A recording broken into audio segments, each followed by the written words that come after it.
रामपुर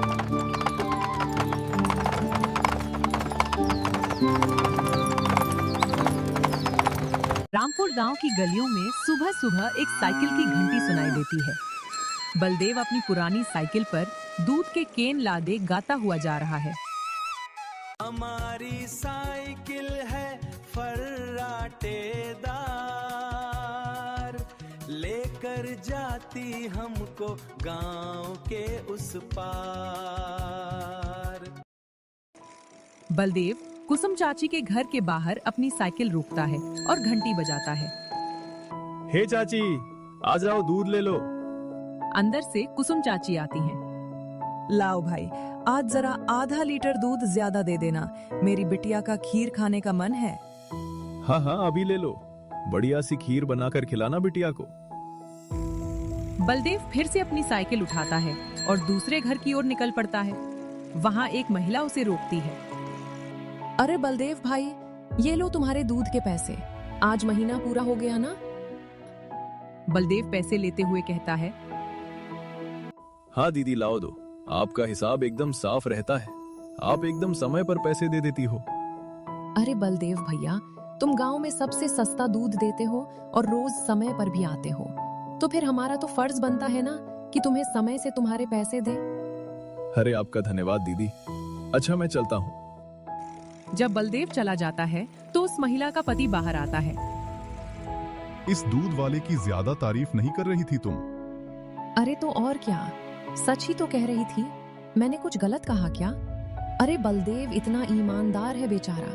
पहले हम शहर से पैकेट वाला दूध मंगाते थे, वो कितना महंगा पड़ता है, और उसे लेने के लिए आपको इतनी दूर दुकान तक जाना पड़ता था। बेचारा बलदेव तो घर तक दूध दे जाता है और पैसे भी शहर वाले दूध से कम लेता है। और तो और। अरे बस बस भाग्यवान, और न बताओ। मैं समझ गया कि बलदेव बहुत बेचारा और ईमानदार है। अब मुझे माफ करो और जरा एक कप चाय पिला दो। हाँ हाँ, अभी लाती हूँ, कहकर पत्नी अंदर चली जाती है। उधर बलदेव अपना सारा काम खत्म करके घर पहुंचता है। उसकी पत्नी राधा उसे देखकर कहती है, अरे आप आ गए, आज देरी हो गई। बलदेव थकावट का नाटक करते हुए बोला, अरे पूछो मत, साइकिल का टायर रास्ते में पंचर हो गया था। उसे ठीक कराने में बहुत देर लग गई। ओहो, तो आप एक मोटर गाड़ी क्यों नहीं खरीद लेते? इस साइकिल पर काहे चलते हैं जब ये इतनी खटारा है तो? ताकि मैं भोला, सीधा और गरीब लग सकूं। क्या क्या मतलब? अरे अगर मैं मोटर गाड़ी से चलने लगा तो गांव वाले सोचेंगे नहीं कि इस गरीब दूध वाले के पास इतना पैसा आखिर आया कहां से। हाँ, कहां से क्या, दूध बेचकर और कैसे? बलदेव उठकर खड़ा होता है और सीधा अपने तबेले में जाता है, जहां राधा ने जानवरों का ताजा दूध निकाल कर रखा था। लेकिन सबको पता है कि सिर्फ दूध बेचकर कोई मोटर गाड़ी खरीदने के लायक नहीं हो जाता। बलदेव ताजा दूध में अरारोट मिलाने लगता है। राधा भाग कर आती है। अरे रुकिए रुकिए, ये दूध तो हमारे इस्तेमाल का है, इसमें अरारोट क्यों मिला रहे हैं? मूर्ख औरत, कितनी बार तुमसे कहा है कि हमारे इस्तेमाल का दूध अलग रखा करो। यहाँ तबेले में मैं सिर्फ बेचने वाला मिलावटी दूध ही रखता हूँ। जी माफ करिएगा, अभी हटा देती हूँ। राधा घबराकर दूध का बर्तन हटा लेती है। गांव वालों की सोच के विपरीत बलदेव एक बहुत ही लालची और चालाक दूध वाला था। वो खुद से हंसते हुए कहता है, गांव वालों की नजर मैं एक बेचारा गरीब दूध वाला हूँ, तो वही रहने दो। मेरा असली चेहरा कभी किसी के सामने नहीं आ पाएगा और मैं ऐसे ही मिलावटी दूध बेच बेच कर बहुत सारा धन जमा करता रहूंगा।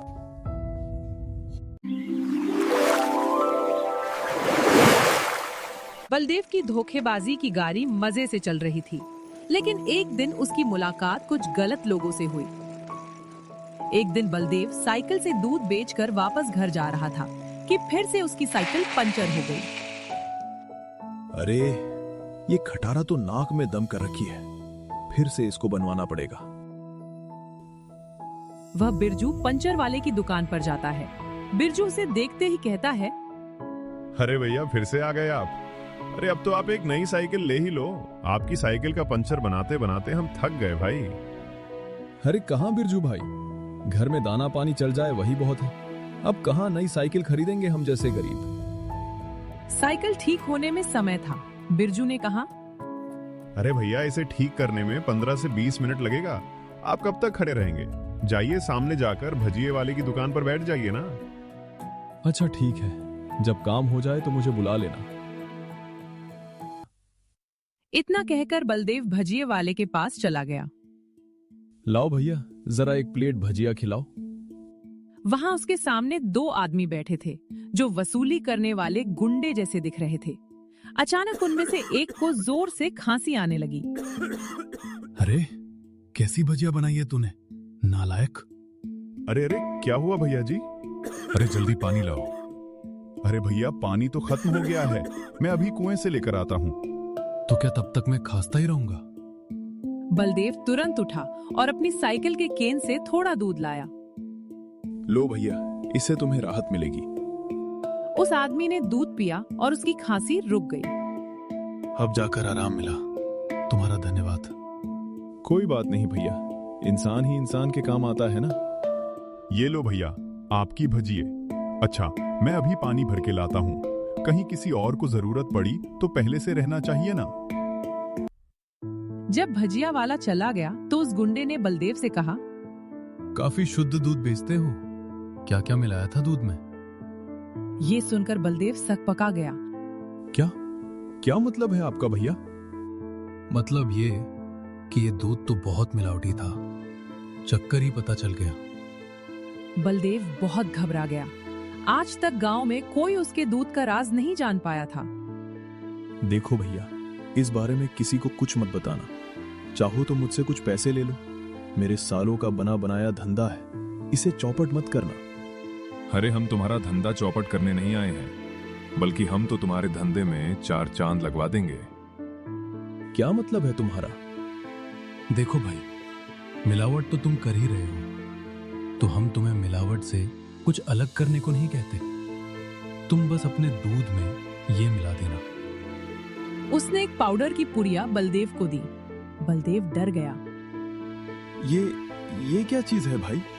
नहीं, ये नशे वशे का व्यापार नहीं करता मैं। अब ये सब तुम अपने ही पास रखो। अच्छा, मतलब सिर्फ दूध में अरारोट मिलाने का व्यापार ही करते हो? चलो ठीक है, कोई बात नहीं। हमने सोचा था तुम भी 4 पैसे ज्यादा कमा लो, मगर ये तो अपना अपना भाग्य है। क्या? अरे मैं तो मजाक कर रहा था। मैं तैयार हूं भाई। अब सामने से आती लक्ष्मी को भला कौन मना कर सकता है। लाओ पुड़िया इधर लाओ। ये हुई ना बात, तो फिर ये लो, इस एक पैकेट को एक बड़े दूध के केन में मिलाना। इससे कम या ज्यादा में नहीं, तभी स्वाद में किसी को अंतर नहीं पता चलेगा।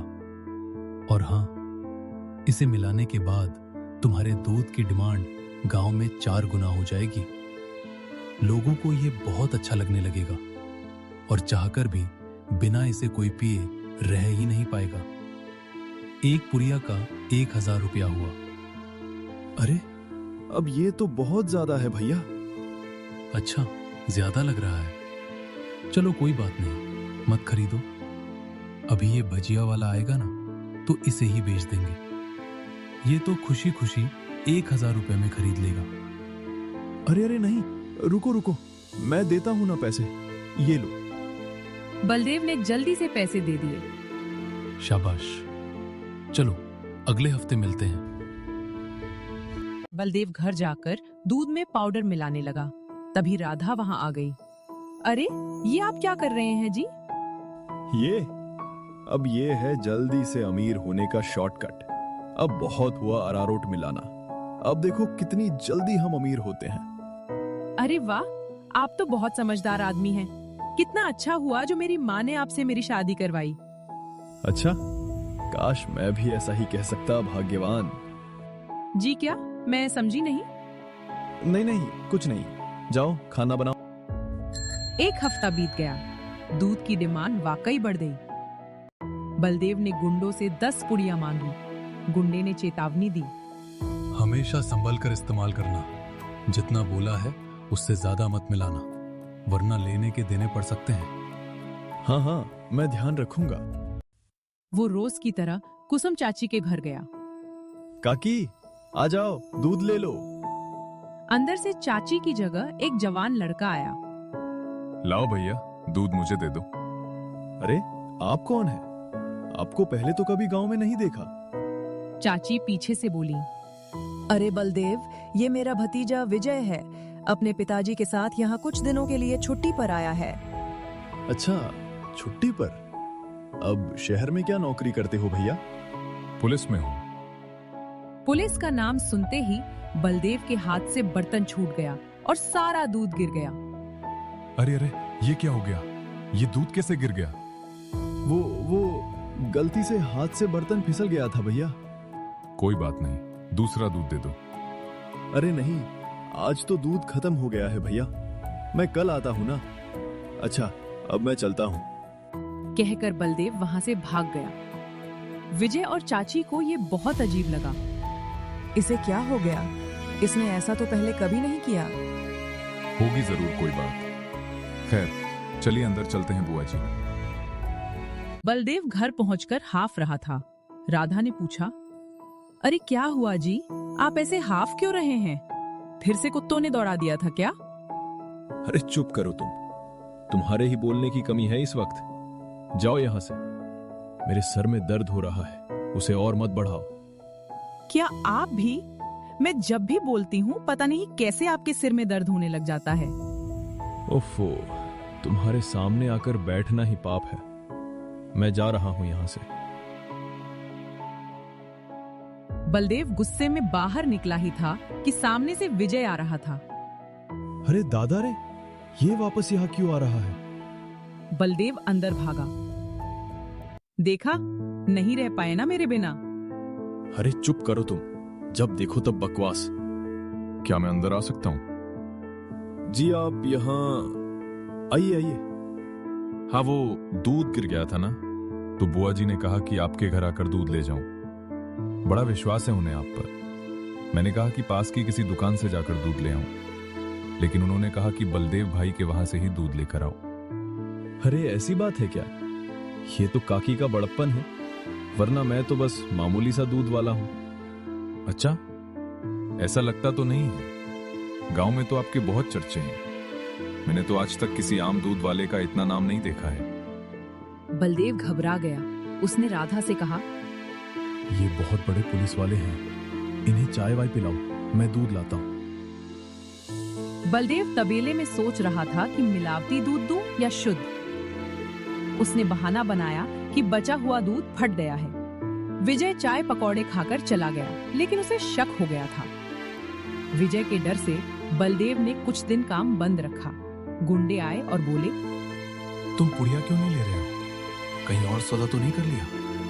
नहीं भाई, पुलिस वाला गांव में है, अभी रुकना पड़ेगा। एक दिन बलदेव ने देखा कि विजय अपना बैग लेकर स्टेशन जा रहा है। भाई, मेरी आज शहर की वापसी की ट्रेन है। अगली बार आऊंगा तो तुम्हारे घर का शुद्ध दूध जरूर पीऊंगा। बलदेव खुश हो गया। चलो, बला टली, अब फिर से काम पर लगता हूं। तबेले में राधा पहले से ही दूध में पाउडर मिला रही थी। बलदेव चिल्लाया, अरे ये क्या चल रहा है? मैंने सोचा आप काम पर जा रहे हैं तो मैं ही मिला दूं। तुम अपने काम से काम रखो, हटो अब। बलदेव दूध बांटकर वापस आया ही था कि उसके कॉलर पर विजय का हाथ पड़ा। तुम यहाँ? तुम्हारी तो ट्रेन थी ना?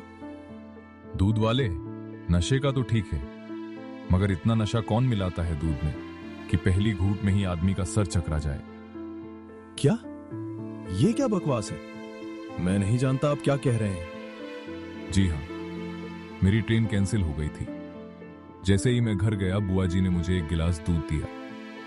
पीते ही पता चल गया कि उसमें कितना नशा था, और मेरे जाते ही तुम्हारी तबीयत भी ठीक हो गई। बस मैं समझ गया कि क्या हेराफेरी कर रहे हो तुम। नहीं नहीं, कोई हेराफेरी नहीं है, मैंने कुछ नहीं किया। जरूर किसी ने मुझे फंसाया होगा। शहर से मैंने अपनी टीम बुला ली है, बाकी की तहकीकात तो वो लोग करेंगे। फिलहाल तुम चलो मेरे साथ थाने, बाकी के सवाल जवाब वहीं होंगे। विजय घसीट कर बलदेव को थाने ले गया। गांव वालों को उस ईमानदार दूध वाले का असली चेहरा दिख गया। बलदेव के साथ साथ वे गुंडे भी पकड़े गए।